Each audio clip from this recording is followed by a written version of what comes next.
नमस्कार सांग माने जय जगन्नाथ शिवानी हांडशाला को आपण मानक स्वागत जनाऊँगी। पुणी नहीं आसी नुआ एक रेसिपी कोरापुट प्रसिद्ध कईड़ तरकारी कईड़ मसला घांट तरकारी। सांग माने देखंतु आपण माने खाइचंती न खाइचंती एई रेसिपीटी देखंतु निश्चय बनेबे। सब जिनस काटिकी रखी देइछि कड़ाई बसैली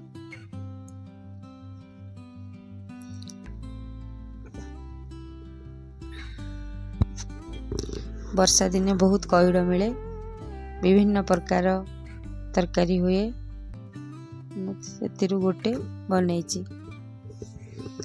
तेल पकेले राई जीरा आधा चामच तेजपत्र अदा कंचा लंका ताको भल से डिम जाल रे भाजी देबे।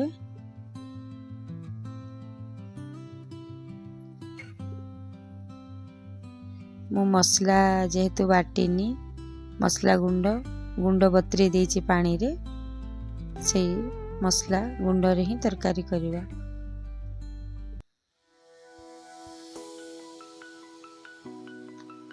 एपटे कईड़ धोईकिना बसई देइछि सिजा बसई देइछि एठी तरकारी बसौछि। आ अन्य पटे देखंतु मरच गुंड करी पाउडर हळदी गुंड जीरा गुंड धनिया गुंड मो पानी रे बतरी देइथिली 10 मिनिट पूर्वरु।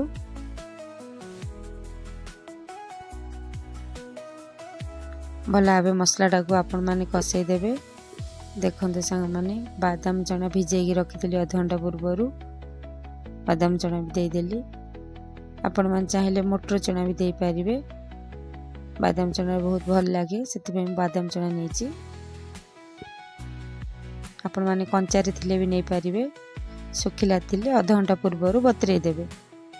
देखन सांग माने कलरटा केते बढ़िया देखा जाउची। तापरे टमाटो दे देली रेड कलर बहुत भल देखा जाउची। मसलाटा कसी जाइची सेथिरे टमाटो पके देली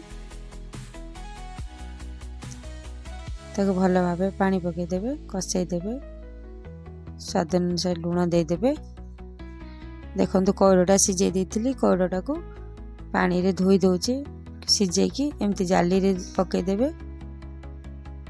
ताको भल भाबे धोई देबे 2 ରୁ 3 थर।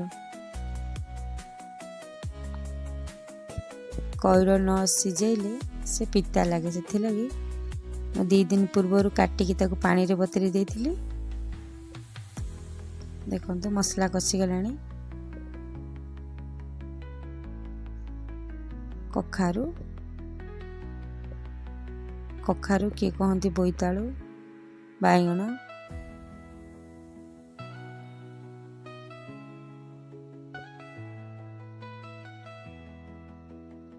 यही रेसिपीटी चना कखारू बाइगण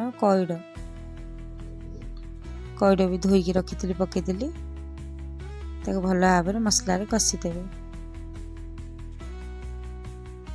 जेहेतु ये बिना प्याज रसुण रे होची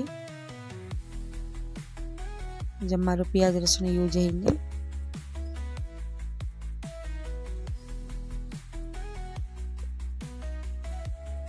सांग माने मो रेसिपीटी आपण मानू भल लागुथिले लाइक करिवे सब्सक्राइब करिवे शेयर करिवे फॉलो करिवे बेल आइकन को दबे देबे नेक्स्ट वीडियो देखि पारिबे। सांग माने भूलिबेनी लाइक सब्सक्राइब निश्चय करिवे।